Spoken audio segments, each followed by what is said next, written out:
Hello, beautiful humans. Welcome back to another episode of Naked Sunday. I am your host, Caleb Nelson, and I have the lovely Shelly Starks on the podcast today with me. Shelly, thanks for joining me on the show. Caleb, thanks for having me. I'm really excited to have a chat and see how I can help you as well. You're just fantastic. If you have listened to any of the episodes, you'll know that I like to start all my episodes with why I appreciate my guest. And just piggybacking off the words you just said there, you have one of the biggest, most generous hearts I've ever met within like the first, 5 minutes of getting to know you. Naturally, I'm not surprised because the person that connected us is also this just ball of love. Like she's amazing. Like so naturally, I'm like friend of hers, definitely gonna be just as awesome. Um, but just from the second I met you, you have this wonderful energy. You're so generous. You're so kind. You're just looking to serve and support other people. And we need more of that in this world. So thank you, Shelly, for just being yourself. Thank you. I appreciate that. Thanks for saying it. I mean, it's one of those things where I don't ever look at it as something in return, something, there's nothing that's attached to it. There's like a no strings attached thing. Um, but I love connecting people and then I love hearing how that worked out for them, whether it was something for business or if it was something personal or something spiritual. It was just something that resonated with them that took them to a different level than what they were before. I don't really take credit for that just because I believe that, there are things that guide you to make you think, oh, I should connect Caleb with this person. I call that divine networking. And I literally think that that is, I don't take credit for it, but I also am just so grateful I get to be the conduit for it. Divine networking. Shelly, if you don't already have a little mini brand around that one, I think you need to like swoop in, buy that domain name right away because that's got some fire behind it, girl. I like that a lot. I think there's a lot of people who would dive into that. Um, Divine, the element of not seeking credit, I think is such a powerful element to what you're saying. So many, the no strings.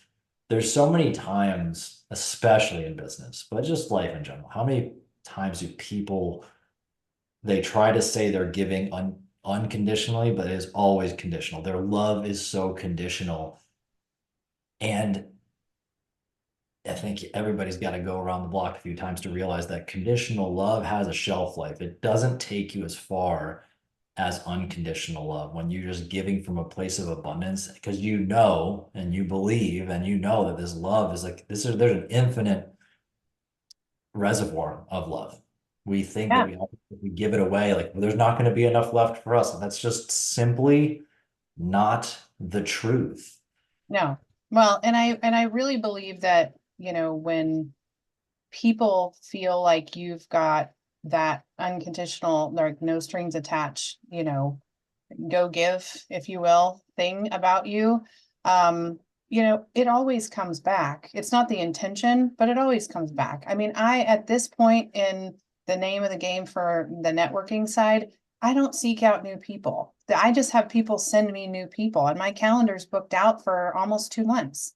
And it's because I do a lot of introductions and people think of me whenever they, want to make an introduction as well. And it's just this constant like cycle of, giving to one another. And I mean, it's just like with my coaching business, there's some things I don't want to do. So could I cross paths with another coach and we could do similar things? Sure.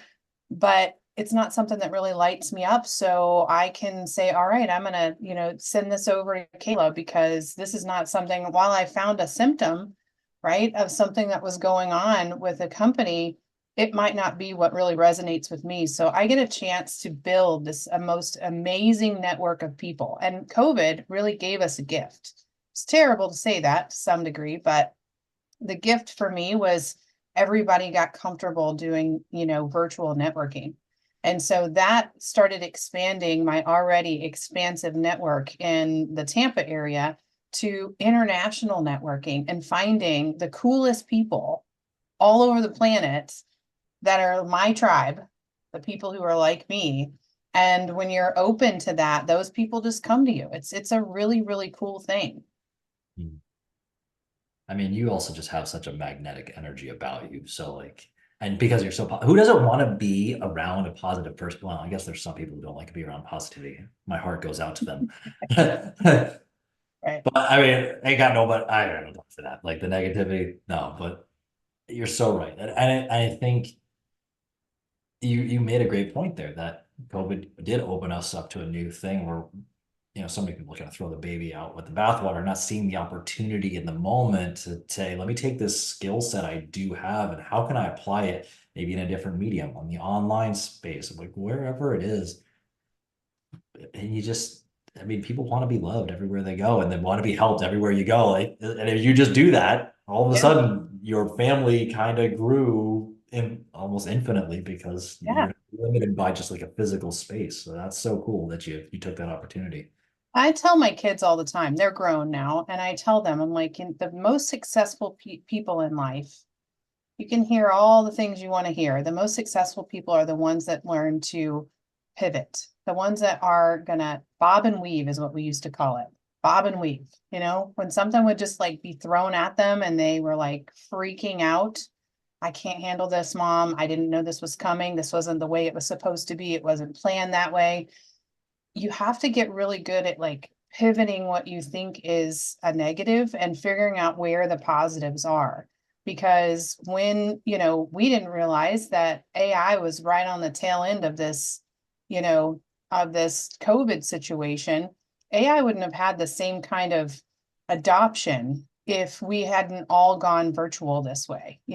It's still a little challenging for some people because they're just so used to doing in-person things, but I don't know about you, but I've been able to, double my interactions and my work, be able to increase my ability to have more clients because of not having to travel to an appointment. Now I'll go in person if they're in person, but people are so comfortable. It's great now. Like you just got to find the upside. What is the upside to whatever it is? Yeah. Mm. I mean, everybody, there's plenty of people who are going to always find the downside, but those who seek the upside, go figure. There's always opportunity. There's a place to grow. And that's really it. I mean, at the end of the day, that's huge. And I think people make the best of it. No, people will make what they can of it. If they want to make the best of it, they'll make the best of it. If they want to make the worst of it, they'll make the worst of it. And that's a hard thing to tell somebody like you kind of created your own reality here. Even if the circumstances are the exact same thing as somebody else, the one's having a great time. They love being with themselves. The other person just hates being with themselves. Oh, I feel for you, guy. Like that's tough to have that kind of conversation with somebody, but I love that. Again, we need more people like you who just bring more light to like, hey, maybe there's another way we can look at this situation. It can be different. It can be very positive and all of that. Before we go too far into all these fun things, I do want to make sure we appropriately introduce you. But that being said, you do know yourself better than I. So, Shelly, let's share with the audience, who are you? So I am a mom, and I am a passionate entrepreneur, somebody who this is my third consulting business that I've launched over the years. And in this business now, I have multiple revenue streams that have just come that are not related. So for some people, that's overwhelming to think. But it works for me. It's the dynamic that I'm meant to have. And I didn't quite put my finger on it years ago as to why I was just not as happy. And it was more because I needed to be able to have multiple plates in the air. I needed to have different things happening that feeds my soul. And so as one of those passion streams, I call it, one of those passion streams that I have, one of them is I'm a communications coach. So I've been a behavioral analysis certified coach for over 20 years. And I work with businesses to help them understand their behavioral styles of their people, help them understand how they can communicate better with them. And some of those communication pieces are just slight minor tweaks that they could make. Take the exact same sentence and change it just slightly, or put in front of it, "Hey Caleb, how was your weekend?" and just giving something that gives them tools that are not, it's not hard. It's just you have to be intentional. And so I like to work with businesses that are like, you know what, I don't just want to improve my culture. I actually want to improve my, like, help my people. I want them to have something here that I gave them that actually resonates not just in their business life, but also in their personal life. And, when I come in and coach on this, I help people understand that your communication's in every part of your day. And if you're not doing it effectively or efficiently, or if you're not being intentional and aware, you're just going along with the motions. You can't get upset for the things that happen that don't go your way, because you had every, ability to make the person you're talking to feel comfortable, their defensive gates go down, and the two of you have a different conversation that doesn't go, say, to the back of your brain where it's fight or flight. It goes to the frontal lobe where it's creative and it's reasoning and it has emotion, and that changes the way we talk to each other. So I've got a lot of facets to me, a lot of different lives I think that I've lived all in this one, but the thing I'm most excited about right now, that passion stream, is helping people understand how to communicate. Passion streams. That goes right in line with divine networking. Is that what we said before? Yeah. That's all part of. I hope you're writing. If you, I'm assuming you already know these things, but I'm like, yo, girl, this is the framework of. That's, we talk about communication, like divine networking. We got your passion streams. We got your, I don't know, creative community. I can't think of something. I gotta start slinging some other ideas and that to kind of keep the thing going. Um, There might be more that come up. Oh, I like my taglines. So, usually my friends usually call me up and we're like, I need a tagline for something. Like, all right, let me spin it up a little bit. I really liked that term, passion streams. I could not be more on board with what you're talking about with communication.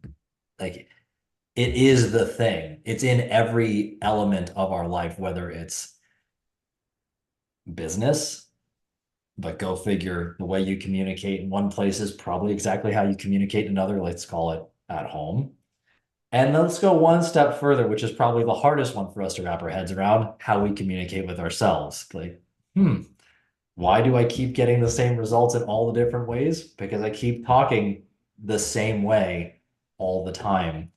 And if you don't like being with yourself or you don't like being with others, like, why do I guess where this is going in my thought is, what's the resistance that we all have? Why is there such a common resistance to investing in our communication skills? It doesn't seem like the sexy thing, even though it's something we must do.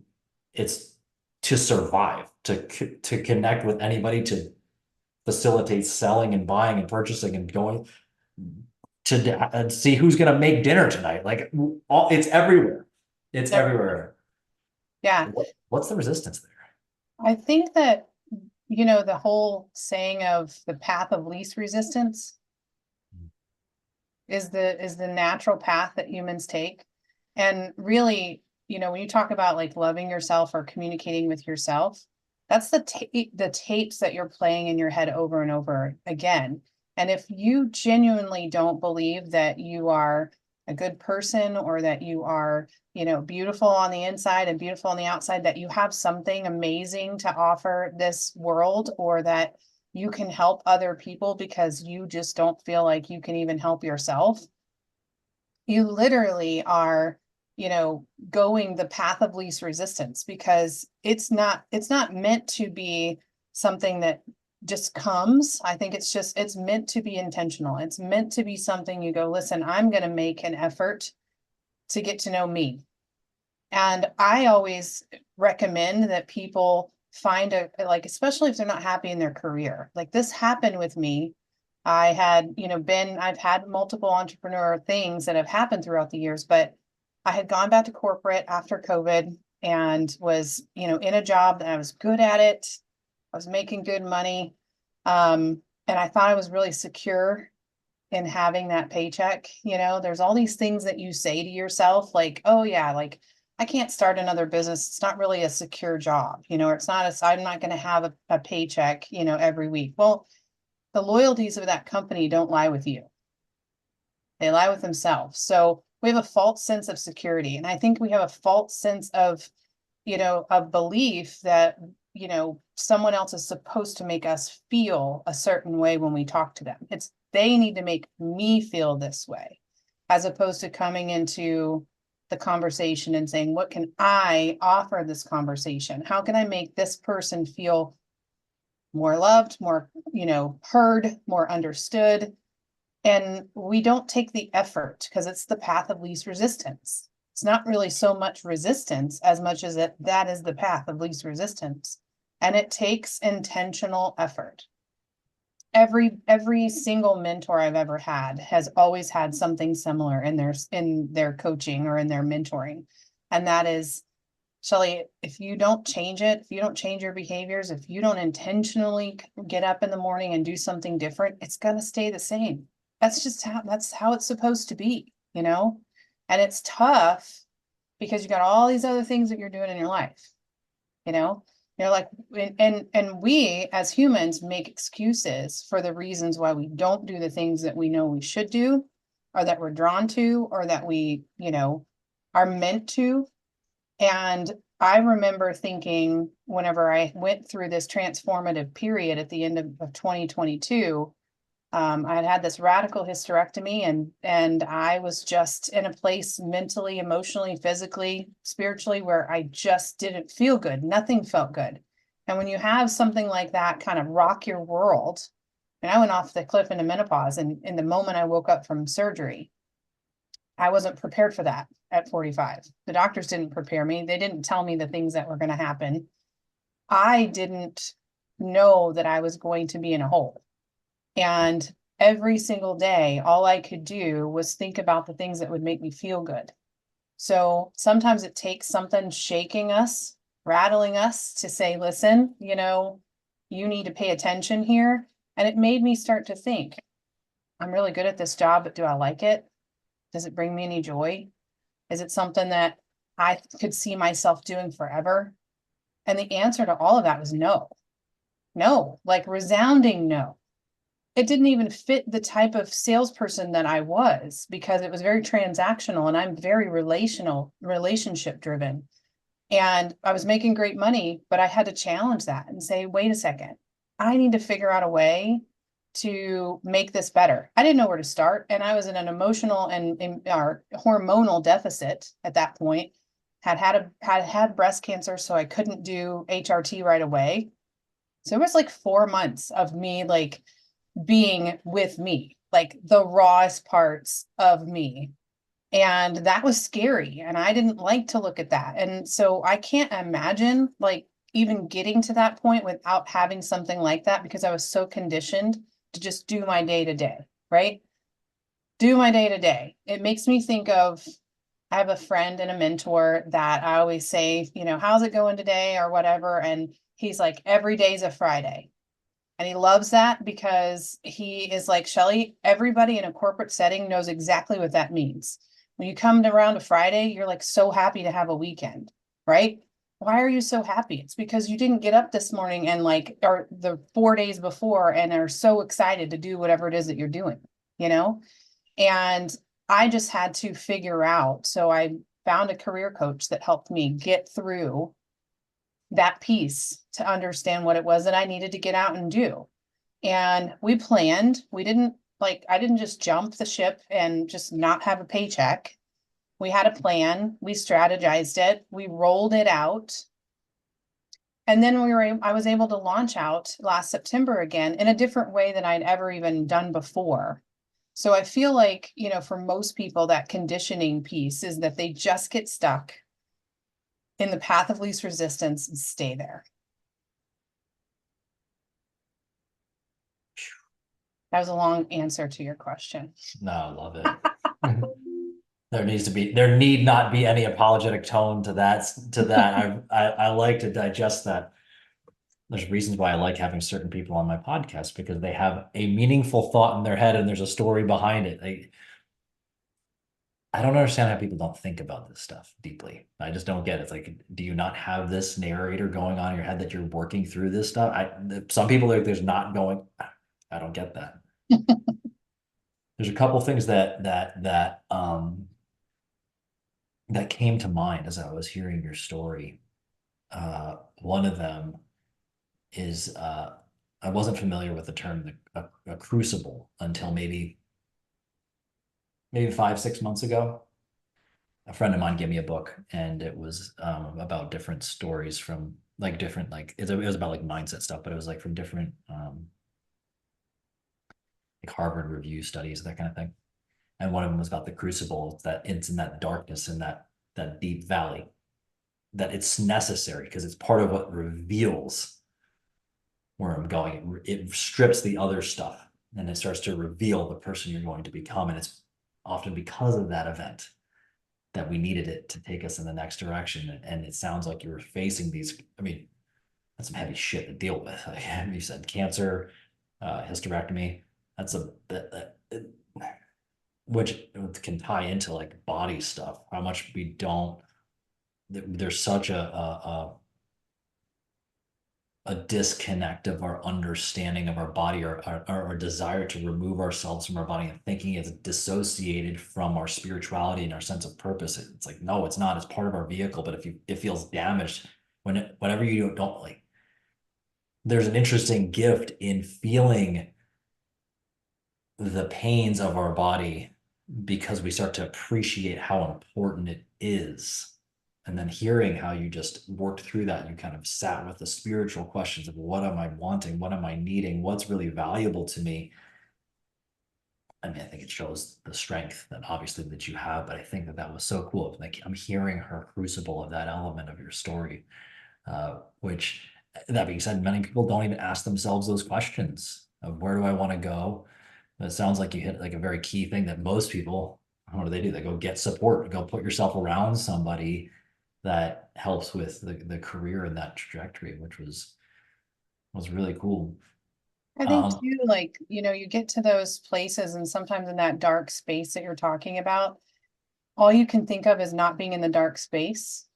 Like, mm, I just need to be, I need to get back to something that's not that space. And the whole death and rebirth thing happens. It's not just like our physical death. There are times in our life where we have, a career ends, or we have a relationship end, or we have, something that there's a death of that, right? But we forget that there's also always, because it goes together, a rebirth. And it's a matter of what you do in the dark side of that helps you come to the full fruition for the rebirth. You can go through that and you might miss what it is. So, for example, I didn't like that feeling. I didn't want to be there. I couldn't do anything about it because we were doing genetic propensity testing, and it was going to take months for us to figure out what the, percentages were for additional cancers if we did these SHRT. And so I couldn't do anything about it. So I would go and sit in the grass with my feet in the grass and work on my laptop. I would go down and, go watch a sunset at the beach. I would just small little things that made me feel good in the moment, but helped me stay in that darker shadow space without having to try to fix it in that moment. Like there's things that have to happen in that space. And if we don't allow the time to happen for that to, actually give us the guidance that we're supposed to get during that piece, we miss the opportunity. And that's the hardest part is, you can only see what you're personally going through now. And getting somebody to help you even through that. My career coach, I was at a very vulnerable state. I trusted her. She didn't think I really needed to go through this, but I told her where I was and I said, I need tools. I mean, I've been a coach for many years, but when it's you and you're buried, you need somebody to help you unbury that. And then the cool part about it is that they get an opportunity to invest in whatever that growth is that's supposed to happen in that dark space. And because of that, I'm forever connected to this career coach. We will not ever not be connected because she helped me in one of those darkest times. And then she gets an opportunity to see what happens on the other side of that rebirth and gets to celebrate with me, which is just a really, really cool. It's an analogy, but at the same time, that's really what I think happened, you know?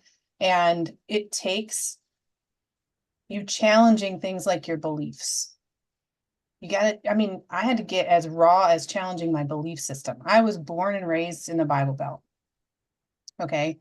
And I had a lot of conditioning things around that. My faith is really important to me. But there was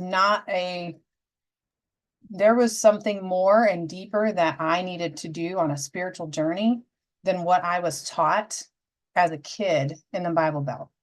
And I needed to get there, but the only way to get there was to challenge my belief system and start with things that were more tangible, like you have to work hard to be successful. That's a deep-seated belief system for me because my parents worked really, really hard, right? And it was really, the truth is that was, you have to work hard to have any success, which is also not true. And I had, just had this challenge where I'm like, I know a lot of people who don't work that hard, but they're really successful. And maybe I need to figure out how they're doing that. So when I say find the shadow space that you're like living in, the best time to go in and figure out what you're made of is in that dark space. Use it wisely. Like use it. It's hard. It sucks. And I would never want anybody to have to go through that specific one that I did, but I wouldn't change it for anything because now my belief system is not the same. It's just not the same. Let me unpack a few things I heard in there because that was fucking incredible. Um, the patience part of sitting in that dark space. I like what you were saying there, right there at the end. You're like, people want to just rush through it because it sucks. But what you're showing is that if you have the commitment to stay in it, you're going to find some answers that you wouldn't find otherwise. Is the what pressure makes diamonds kind of concepts that I'm visualizing here. I thought that was so important to hear that. And plus, I mean, think about the relationship you just said that you developed with this career coach. How else, how else do we develop a meaningful relationship than other than to see who shows up during the dark times? Can they hold this space for you? Can they challenge you to your greatness? Can they make you feel safe enough to be yourself? Can they allow you to be vulnerable?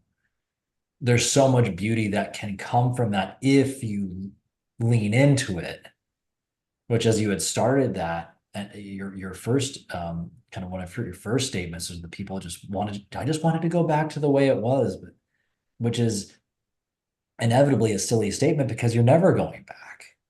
The time has passed. There's no pre-COVID. There's no I didn't have kids. There's no like my body of yesterday.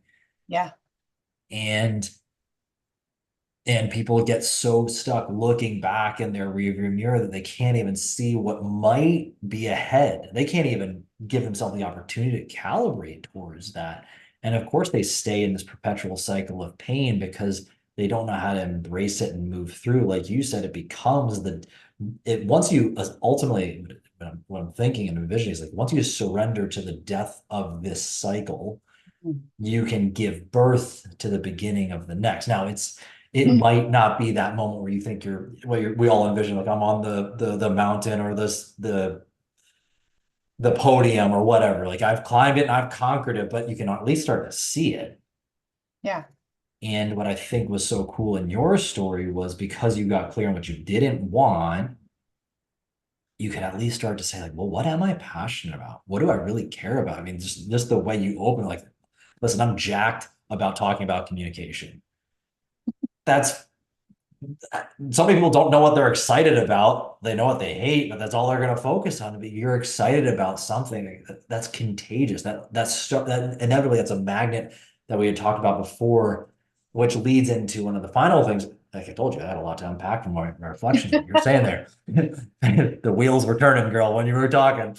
Um, the this concept of hard, you're only successful if you work hard. It's a And I belief, that was a belief system.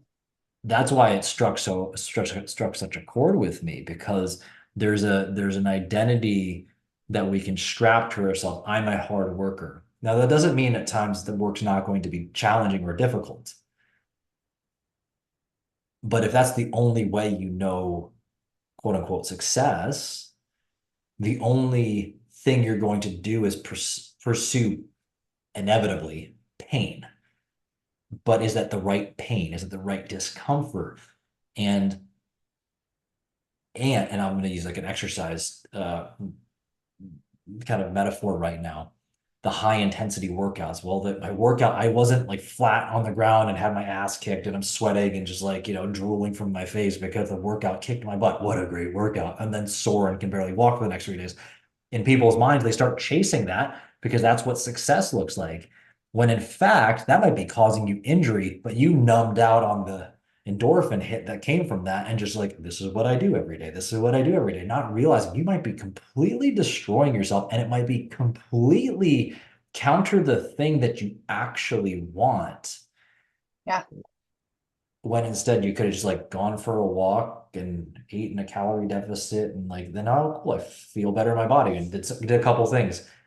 Yeah. Or as you're saying, I'm going to use like ideas here. Let's just say, okay, using communication and your networking skill. Well, why wouldn't you just talk to the people who know who they have the money and have the means that would already give you the warm introduction? That sounds a lot easier and is very in line. Like it feels easy, but if it's not hard, like this is a failure. Like that, I'm saying this especially for anybody who's listening, why I think that's so important. Life is already hard enough. That Yeah. doesn't mean walk away when things get challenging. It just means perhaps you don't strap your identity to that because it gives you flexibility to work with the tools at your disposal in that moment. So I thought that was one of the many things that were so important about what you just said. Well, I think sometimes too, and especially as women, I know you focus a lot on professional women, is that we have this, again, a conditioning that everything has to be on us, that we can't say no, and that we have to take it all on, that we can't ask for help. We're not strong if we don't ask for help. We don't, this is a new thing for me. I'm not standing, here saying that I've figured that all out for forever. These are new things that are coming that I'm starting to realize. Same with, that whole working hard to be successful thing, the whole like, I don't want to have a ton of money because then I need to have some suffering because then I'll stay grounded or I'll have, I'll be able to, you know, I don't know, connect with more people because the average person doesn't make this type of, money. We just have these really weird, and now that I'm out of that, this really weird things that we taught our children and the things that we kind of put in our society that we're not meant to be abundant, that we're not meant to be successful, that if you've got a lot of wealth or if you've got a lot of success, then, you clearly either did something illegally or you got it the wrong way or you were, it was more of an evil thing. And I don't really believe that, the root of money is the root of all evil. I really feel like fear. My coach and I talked about this. Fear is the root of all evil. He just said this to me this last week. And it resonated with me because fear is what keeps us from reaching our potential in every area of our life, in every relationship we have, in every like thing we do as a professional person. It's all derived from fear. And then we come back and say, well, it didn't work out.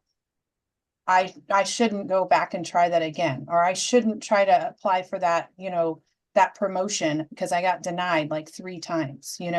We give ourselves this like weird tape that over and over again. Oh, you don't deserve that because you didn't get it the first time through. That's not what this is about. There are things that each time you pick up on different little tips and things that you needed to carry with you in your bag to get you to the next phase of when you're supposed to be in that role or when you're supposed to be that leader. If I had been given a leadership role in my 20s, we can say that when we say it this way. If I was in my 20s, think of how you would have been as a leader. Think of how you are as a leader in your 40s or your 50s or your 60s. Think about how drastic you personally are in that role. My kids are in their 20s. That would terrify me if they were like, in charge of a whole team of people. Like they haven't even figured out themselves yet. Like they're still figuring that out. How do you turn around and lead people? So we get stuck in these like time periods in our life where we're like, I don't deserve that, or I was told I wasn't a good leader in my 20s. Think about all the things you've earned and gained and put in your bag since then, you know? And one of my favorite things that one of my mentors said, I remember the day, and I don't know if I told you this, Kayla, but I've always had mentors. And I remember the day that I became the mentor. And that freaked me out because I just didn't ever look at myself as old enough to be the mentor, to have enough knowledge to be able to pass it along. It was in my 30s. And I remember my mentor saying, it's an awesome responsibility to have this wisdom. It's also important that you pass it along, because if you don't pass it along, we have to start over. And that's why I think what you're doing on this podcast and some of the other things you're doing with these women is so important, because those stories that we get to hear, think about 20 years ago, all we had was radio. 25 years ago, all we had was the one thing we listened to in the morning on the way to work, right? We didn't have all these mediums to be able to listen to people's stories. And now that people are hearing these stories, it's helping them get to a different level. You're a catalyst for that wave of change, that's happening. And I have to say thank you, because I think that's important. If you're trying to get me on my feels, it's working right now. So I mean, we we know that I'm a sensitive dude. Like if maybe I've told you before, my wife calls me the chick of our marriage because I talk about feelings more than anybody I think she's ever met. She didn't cry before me, and then I was like, no, we're gonna tap into some emotions, baby. And a good thing we did, because we want to make sure that she can express herself freely. Uh, the I could just listen to you talk all day. My goodness, that was the the thing that came to mind as you're talking about being a mentor. I had a coach. And Christina's been on the podcast actually, so this was back, I don't know, maybe a year or two ago. I had her on, but she told me once, when you're ready to learn, start to teach. And I'm sharing this with you because that's what Mhm. I feel like so many of us that have been in this, I'm following my mentor's guidance. There's usually like perhaps like a hierarchical struggle that we're like, I don't see myself in that role, but not realizing, no, that's actually just the beginning of your learning. That's just the beginning of you becoming a student. And I clicked for me because I had heard somebody once also say, when you get your black belt, like that's actually when the education starts in like karate or whatever it is. And it really clicked for me. It really clicked for me because you see how the first one is like you're just learning people's tactics. When you have to assume that leadership role, you have to stay in that. You actually learn the art of influencing, communicating, as you've talked about. You Mhm. learn how do you actually pass this on to the next generation, because now it is on your responsibility to make sure that they can take it, contextualize it, and apply it in whatever realm they are with the current day issues. There's obviously like universal principles and things that get passed down, but the day to day, the year to year, the decade to the decade, the generation to the generation, they come up with slightly different challenges on how to apply those principles.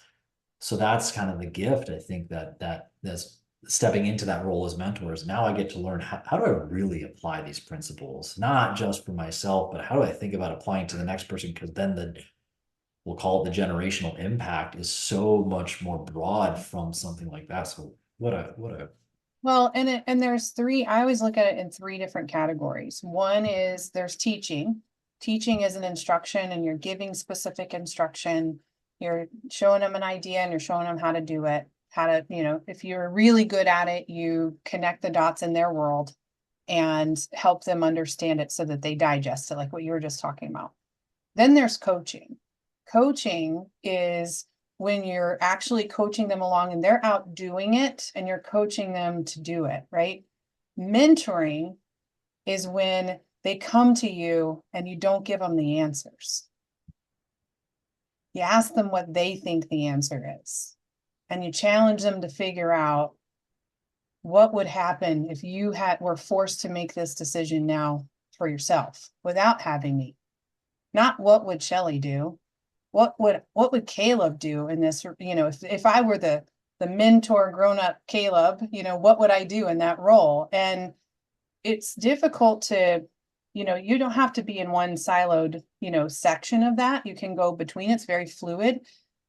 But I've found, especially I have adult children, parenting adult children, I have to be in the mentoring role because I've taught them everything I can teach them. I've coached them to make the right decisions when they were a little older and in my home. Now it's time for me to ask them questions. I do sometimes put the answers in the questions so they have a little bit of an idea of the direction to go because they still don't have a frontal lobe yet fully developed, which is the reasoning part of their brain until you're like 25. But at least the mentoring thing is like, okay, like how would you handle this? Like, what would if you weren't worried about the result, what would you do? You know, and I think it's important to know those three siloed sections because as leaders, as parents, as spouses, as whatever, we kind of go between those in different ways. And we always just think, well, we graduated from the teaching section, we graduated from coaching, or somebody maybe feels they only stay in the coaching. If you're not graduating to mentoring, they're missing out because now you're just always giving them the answers. I want to lean into this for a second. Uh, Let me kind of share my thought because I really like where you're going with this. Um, Maybe it's going to sound weird how I'm going to start it. I think about death a lot, Mhm. pretty much every day. Um, and what I'm hearing in that and where that took me was when you shift into that, you're thinking about life after you and how does what I like, how do I actually get this information to somebody without me there? So the reflection, what you were just sharing, took me down a moment. And I think that many people struggle with this. I don't think it's exclusive to moms, but I've noticed my moms especially really struggle with not we think of a mom like a mama bear, like I want to protect my baby. But sometimes that like I'm gonna step in and do it for you. I'm just gonna give you the answer, or I'm gonna just protect you because then you're not gonna get hurt. You're not gonna get into immediate harm. Ironically, actually might hurt them the most Yeah. long term. So I brought up the death thing because I think we're so many people are so afraid of fear that they'll even avoid their own facing their own mortality by we'll use this current example I'm using, but like by over mama bearing somebody, their kids, not allowing them to learn their own lessons, not even holding space for them to do thought experiments or to play out a simulation in some way, shape, or form where at least you're there to Yeah. provide some feedback. Yeah. Don't know where the end of my thought was going there. I just kind of want to bring it out and see what your thoughts were around that because that's what that stimulus you're talking about. And that was really, really interesting the way you gave those distinctions and almost like a ladder of where you want to aspire to be. Yeah. And I think, to your point, especially if you have kids that are in that teenage realm, it's hard enough as it is. It's hard on them. It's hard on you. Lord help us. There's a reason why you have this happening. And the reason you have this happening at the end of their teenage years, when they think they know everything, is because you are meant to push them out the nest. They are meant to be independent, amazing contributors to society. If you are always fixing the problem for them, they're never going to know the answer. And when you're there, that's great that you know the answer and you can provide it. They're not going to be with you forever 24/7 anyway. And when they finally do step out on their own, if you didn't give them a ramp, to do that, to understand, wait a second, mom asked me this question, before, maybe I should think about this. They're going to make those really, really hard decisions without any guidance, because they're definitely not going to ask you. If I go into conversations with my girls and tell them what to do as adults, I remember being 20, in my 20s. My mom still tries to tell me what I should do, right? And my first instinct is to shut down because I have my own life. I'm an adult, right? That sends me to the back part of my brain, the fight or flight part of my brain. I'm going to either fight and get frustrated and then get irritated, and then I'm not calling you the next time I have, something that I really need. So you just stepped on your own foot as a mom.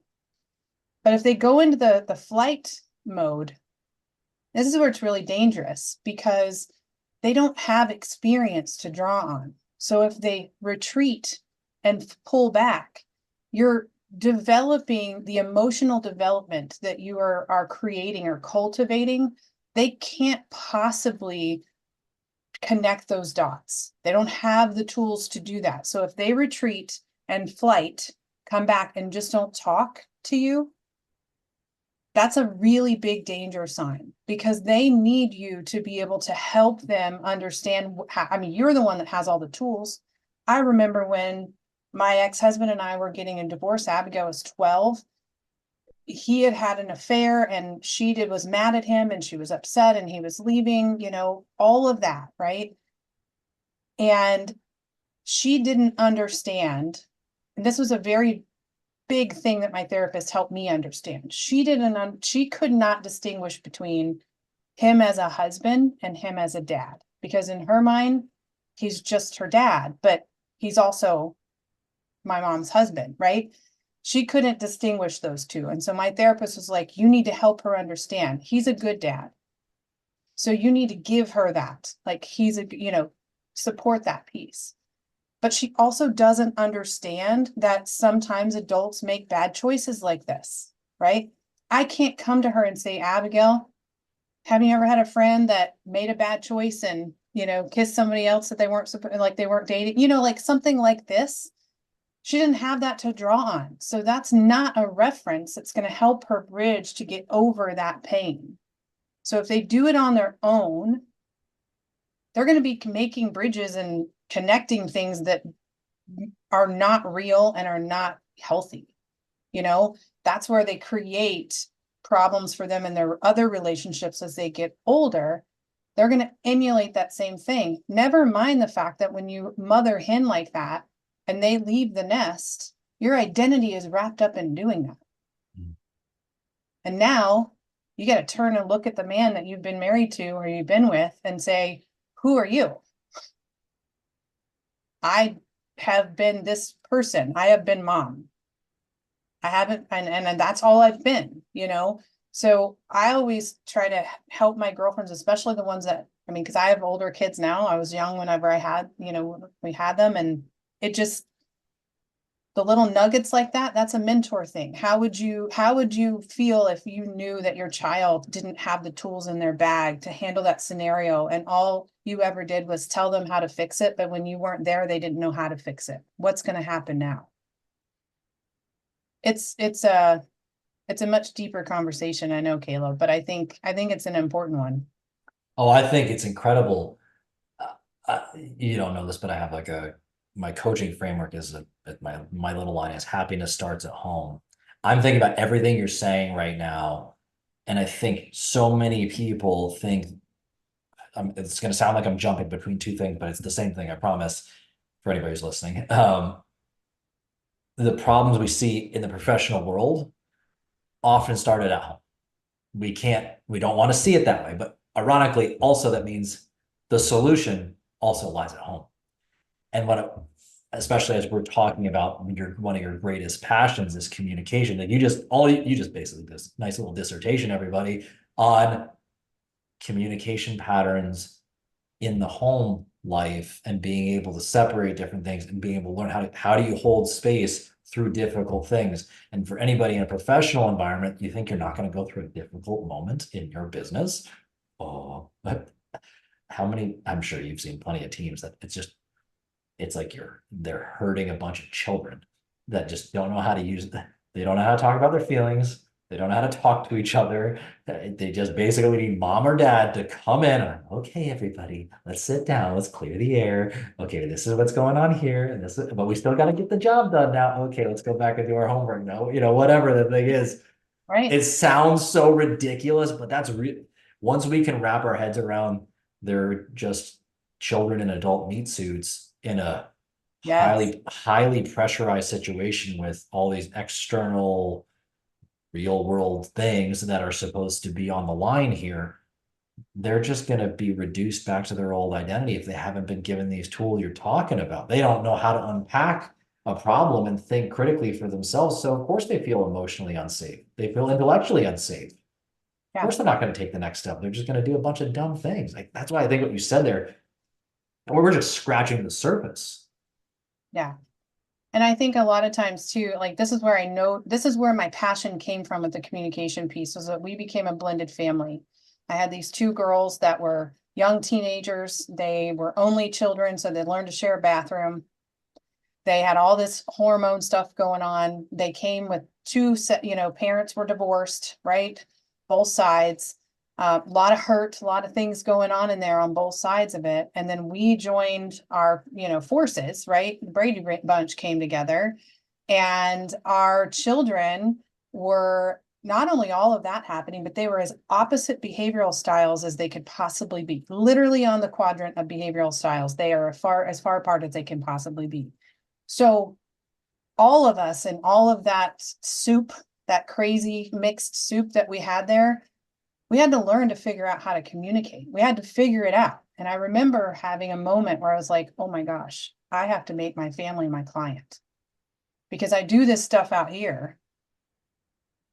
But this is what I'm seeing inside here, And so then as soon as I started teaching my family, Abigail, you and Brittany don't speak the same language. It's as though you have a completely different language because you communicate, you problem solve, you make decisions very differently based on your behavioral style.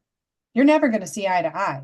But if you understand that that's what your style is first, you know those things, you know all the good, the bad, the ugly about it, you identify you can identify what their style is. Now you can frame conversations in their style so they feel like you've heard them and you've understood and you want to communicate. Not that you are trying to communicate in your style, because by the way, you'll only be wrong about 60% of the time if you do that. So if those are good odds for you, go for it.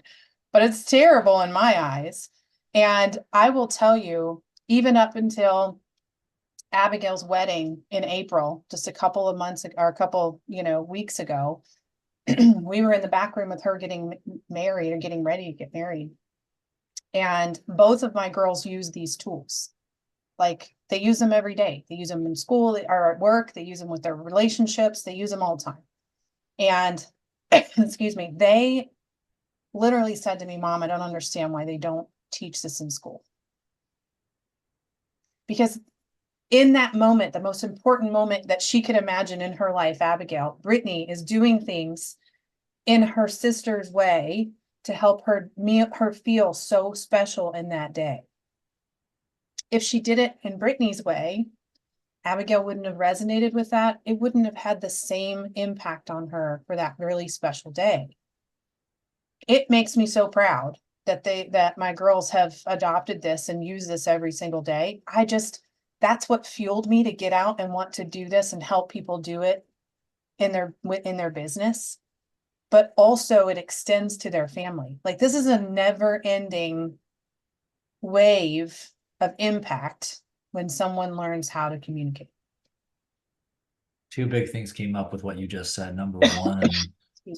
is as I got Oh, there's balloons and crazy shit popping up. If anybody's just listening to this, my Apple whatever thing just popped up a bunch of balloons as I gave a peace sign. Or maybe not peace sign, whatever. My two fingers to say whatever. That was wild. I gonna haven't had the balloons in celebrate. a while. I haven't had the I was balloons in a like, while. Yeah, let's yes, celebrate. celebrate. Round of applause. If you couldn't tell, my wife was in education. Um, um, two things came to mind. Let's see what the one I remember first. Okay. The let's go with the wedding. What I thought was really cool there was learning this stuff. How do I better phrase this? In the beginning, you said that the path of least resistance. So the use what you said before, path of least resistance. What do most people take? It's easier for me to just do it my way. This is how I feel and express love. I'm gonna do it my way. Yep. How much more work is it for that other person to assume that your intentions was to love them and be kind to them? They have to do mental gymnastics to assume that, then have to like conform themselves mentally, emotionally, spiritually, however, whatever it is, to receive that, to be like, that was nice. I know what they're doing. To then try to put on a facade, then try to tell that other person in your way, this is how I feel appreciated by you. But it's basically two people talking at each other, not engaging with each other. So path of least resistance creates all this back end frustration and exhaustion just to have a very simple engagement. Whereas what you showed here, and we're using the family example, but the trickle down effect, what you also described, was yeah, you put a little more work up front to learn and understand the person across from you. You're slowing down a little bit, but you're actually speeding up because now you know how to properly serve and love that other person. And then vice versa, they know how to serve and love you in return in the way that you need it. So that just flows constantly so long as you stay on track with that. And then that person is not exhausted and they're going to do that with other places. And like that skill set, as you said, it doesn't stop. It trickles into work. It trickles into all those things, which Mhm. leads me to the other thing that I think was powerful about what you said is how you treated your family as your client. That hits near and dear to me because I've coached both my wife and my mother. And I think there's something to be said. If you can't coach your family, you're missing something. You haven't gone and rectified something because your family's the hardest one to coach Yeah. Yes. because of the emotions and the expectations and the inherited all the shit. It comes with the whole bucket of stuff, Yeah. not least of which your own emotions, your own stuff that comes along with it. And I think the courage around that is so powerful because once you unpack that, what my question then becomes, what can't you solve? If you can't, if you can solve the family and whatever solving means, but to understand it and be able to implement the skill set that you're looking to truly hone, everything else is kind of a cakewalk because there's a it's everything else is far more objective in comparison to the emotional things that come with that. And then I'm going to specifically lock in on why I think that's powerful for our audience that's listening, especially if it's a lot of our moms who are pivoting in career. As you talked about pivoting career beforehand, I think so many moms don't see like your skill set of being a mom. I always, like, half the time I joke around. It's like, you think you're not qualified? Well, you kept a human being alive for X amount of You years. created one and then you kept You, yeah, really yeah. created one. Yeah, like maybe you should be writing the dissertation. I think about and how talk about entrepreneurial roles. I'm the creator of this idea, this baby. I merged like concepts and whatever, and then I kept it alive. I was chauffeur, I was communicator, I was delegator, I was scheduler, I was appointment, blah, blah, blah, blah. I was teacher, I was, I can't even think of all the other All things of that it. I could like infinite titles we could slap into that at the same time while you're juggling all the other crazy shit that's going on. Right. That is such a powerful job skill whether you go find employment with somebody or you do the thing on your own, like your skill set of being that role is Yeah, so much more the transferable skills that come from that, because in many ways you're solving these problems on a fundamental level. It's basically tipping my hat to moms out there. So that's I my do long way too. of saying love you, all of you, including you, a loving mother over here. Got to share my love and appreciation, because it don't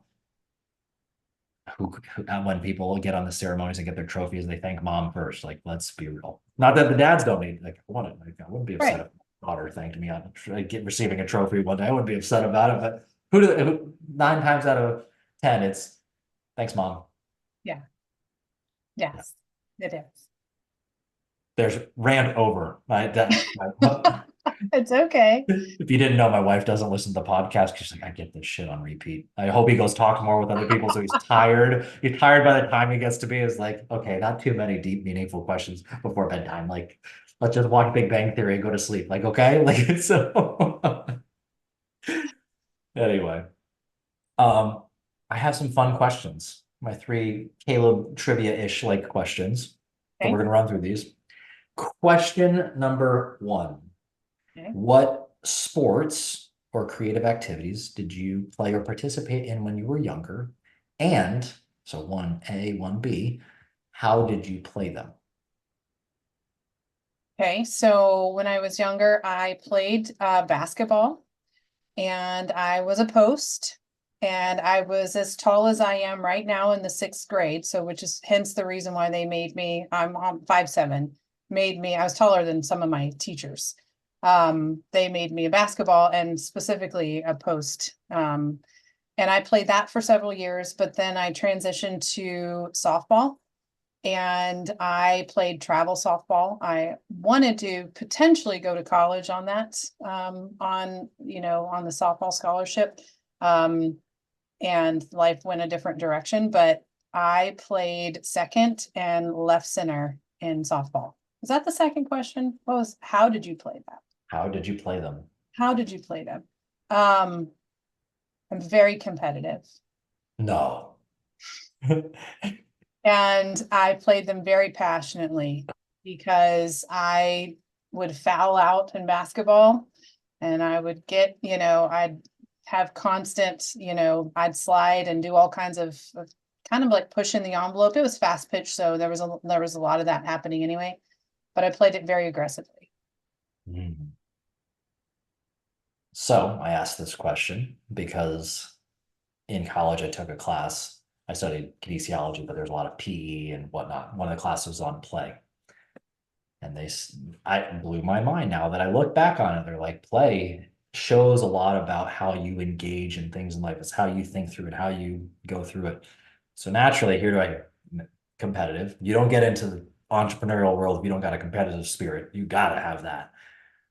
Passionately, you just talked about that. You're deeply passionate about your communication. But then also a multi-sport athlete. I think that's also an important thing to bring out here, and that notice you've pivoted so you're comfortable in multiple environments, played both, used your skill set at home and at work and a lot of different types of job skills, and you've continued to apply those things and you're all out when you do it. So I think it's always a little cool that That is cool. who No one we are ever has asked always me been that. there. You like that? I do a lot of podcasts and no one has ever said something like that. It's awesome. I like to just tweak in those things because I'm a crazy person at times. Question number two. Okay. What is your desert island movie and TV show? So you're stranded on a desert island. You only get to bring one of those for the rest of time. What are those and why? Um, my movie would be Beaches with Bette Midler. I've never Love heard or seen that. It's a cheer. You are get emotional, Caleb. You're gonna need your tissues. Um, gonna need your tissues. Okay. The other one I would have to say it's kind of like a toss up because I love that one, but I also really love fried green tomatoes. Also, have never heard of or seen. I am Really slacking. good one. That is a good one. I'm also dating myself, so that's fine. TV show. I really loved,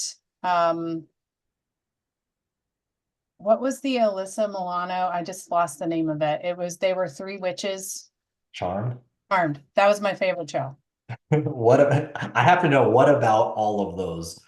I don't have context. Usually I can roll with it because I have a pretty good movie buff. I've never watched Charmed. I know of it clearly because I gave the name to it. Thank Um, but what was the premise of all these movies and shows? So Beaches was about I'm not going to tell you the whole thing because I want you to watch it. But it's two best friends and they are best friends when they're little and then they become adults and then they end up being there for one another as adults later in their life when they did not have like a middle time. And also I'm really passionate about music and singing and Bette Midler was just she's just fantastic. Um, Fried green tomatoes. I love that because there is a scene in there, and you might know this, where I don't know the Bates, I think is her name, something Bates. Anyway, she is at the grocery store and somebody like comes in and takes her spot and she wasn't aggressive to get the parking spot and they like flip her off and do whatever, you know. So they go inside and she got really enraged because she was hormonal from being in menopause or having a midlife crisis. And she rammed into their car and like pushed it forward or whatever. And they came out and they're freaking out. And she's like, you know, I'm older and I have more insurance. And she like literally like drove off. Like it was the best scene ever. I know it sounds really silly, but anyway, that is part of the movie. And the other part, it goes back to, you know, a time where there was a lot of injustices, especially with, you know, African American cultures. And I've always said in a really strange way, I feel like in another life, I was meant to like save and help and do all these things, you know, with different cultures, like be the person that was bridging that, right? And for whatever reason, that's always resonated with me. Like that whole story just really, really got me in the feels. Um, Charmed, which is totally different. It's just a fun, playful show that I felt like, you know, it's kind of like you don't have to be serious. You don't have to think about anything. You don't have to, you know, it's just entertainment. Hmm. Well, I appreciate you sharing why you like those because I asked this question because I've come to see that what we engage with in media is often a reflection of kind of what we appreciate and value in all the things. So especially with your caretaking nature, especially you talk about that scene in Fried Green Tomatoes about people communicating and being able to see the bigger picture. You're gonna be like, it is what it is. All I heard in a lot of that was communication, reconnection, all the things and all of that, and then something fun and light and entertaining. Like you just have a bright personality. So those are things that really that shone through for me. Thank you. I have much better appreciation for like these kinds of depths of thought around media nowadays because I like sometimes like to give this backstory. I took a film and lit class in high school and I was a real dick about it, but I told my teacher, I was like, they're being way too serious about this. There was this scene, I think we're analyzing Hitchcock, and there was something about the blinds. Like this is supposed to represent they're feeling trapped in their emotions. And I'm like, they're being way too serious. I say this and I can't unsee that now in movies. I start looking, I'm like, why do I feel this way? How did they capture these things about that? How did they? So I have a deeper appreciation for that now, but also just storytelling. It's something that's very beautiful. And there's nothing more powerful than being able to make people think about their own life through the vehicle of another story. So I thought that was really Great. cool. Yeah. Do you have a third question? I forget if you had three. I got a third one, and here we go. Told you I think about death a lot. So here we go. Okay. What is your deathbed meal? And who are you sharing it with and why? Deathbed meal. I love spaghetti. Don't eat it a lot, but I love it. I don't know why. And I make my sauce from scratch. So like it would have to be my sauce, you know?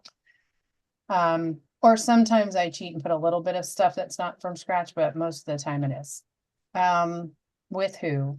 My significant other, Jay, because he's my partner in life. That's who I want to have by my side. And my two girls. So I asked this question because I wrote this speech a couple of years ago when I officiated my youngest brother's wedding. Was it a couple of years ago or last year? I can't remember what. Whatever, doesn't matter. It's titled "The Window and the Mirror." So you've heard the saying, the eyes are the windows to the soul. My premise is, what if they're also a mirror? Especially in coaching, this is usually a pretty powerful concept, that people think they're looking through the window, but you're actually just holding up the mirror. They just have that feeling. Right. And in that,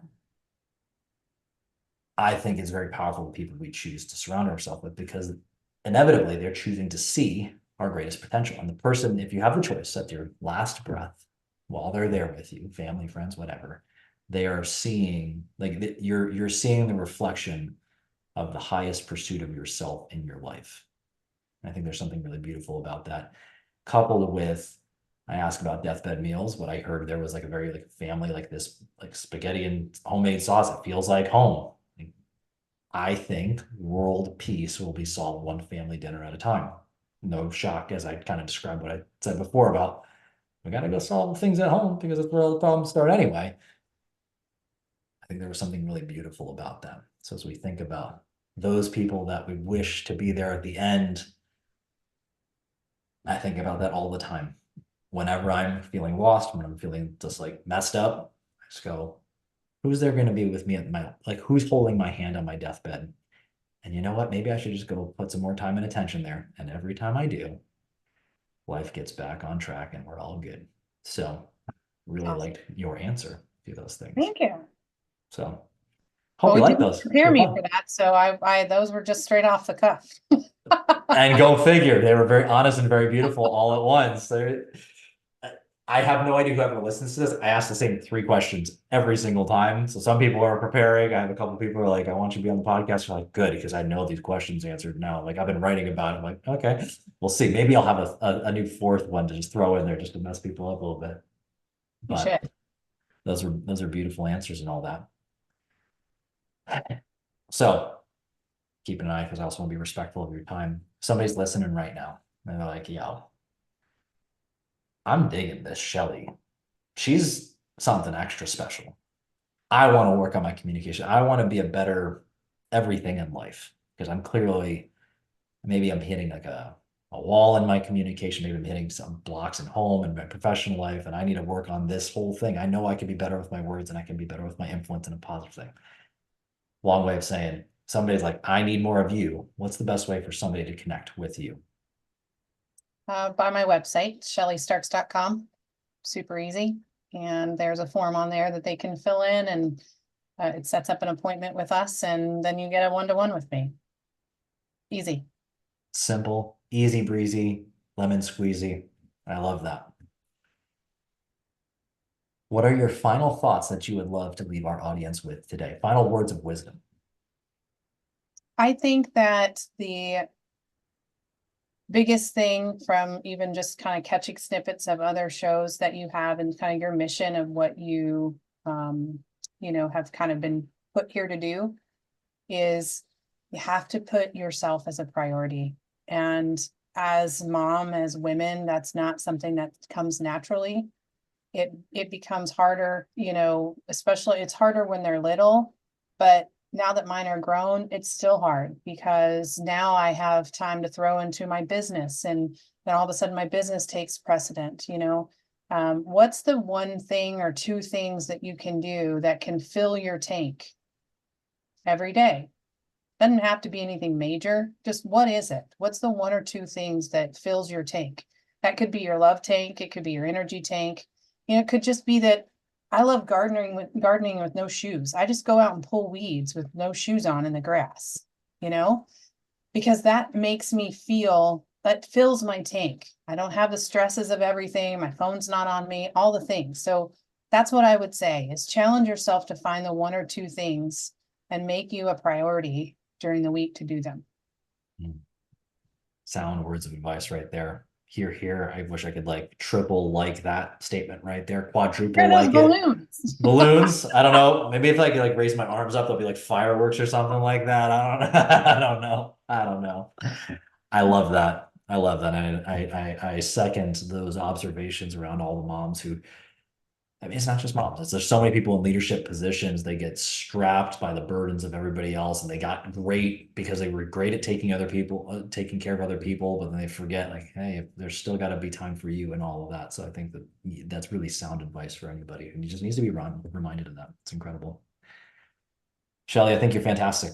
I'm grateful that you've like magically showed up in my life through other beautiful relationships that I've been so fortunate to have walk into my life as well.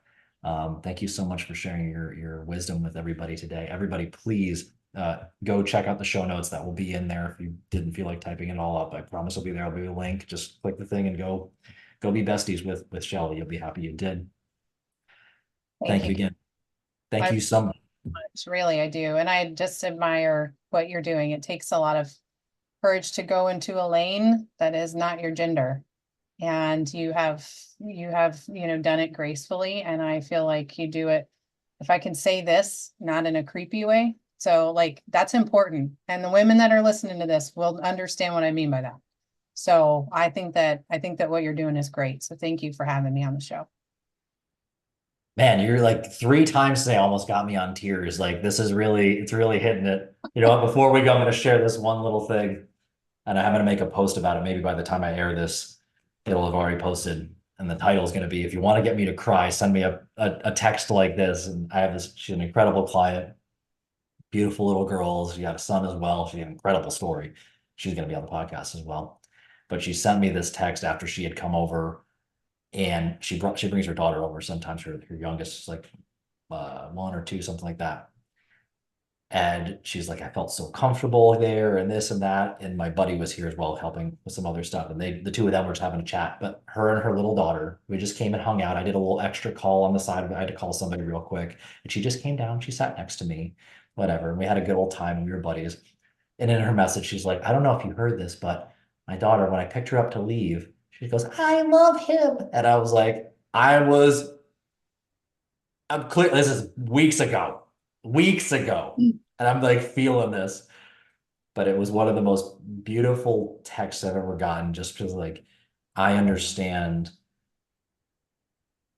for a mom to feel safe to like let her guard down, especially if you're around dudes, because there's a lot of my buddy, he was a massage therapist, he's like the rap against dudes in the massage therapy world, like most of them are creepy, and just to Yeah. not be a creepy dude in that world is already like you're 5 stars above everybody else. I respect and appreciate what you're saying, because more than anything, I want moms to be able, like, when you let your hair down, you let yourself relax, and you let like yourself be real, so many cool things come out. So for you to feel that way about me, that means a great deal. I did shed a couple tears legitimately when I read that text. So thank you. And we're just reaffirming all these things, because I need my words of affirmation for the day. So You do, but you deserve that. So I'm so glad. thank you. Well, I love you. I'm so grateful we're friends now. I'm excited to see I feel like we're gonna do something cool together. I don't know. But everybody go check out Shelly. Thank you everybody for sharing your time and your energy with us today. And until next time, I remind you to love everybody.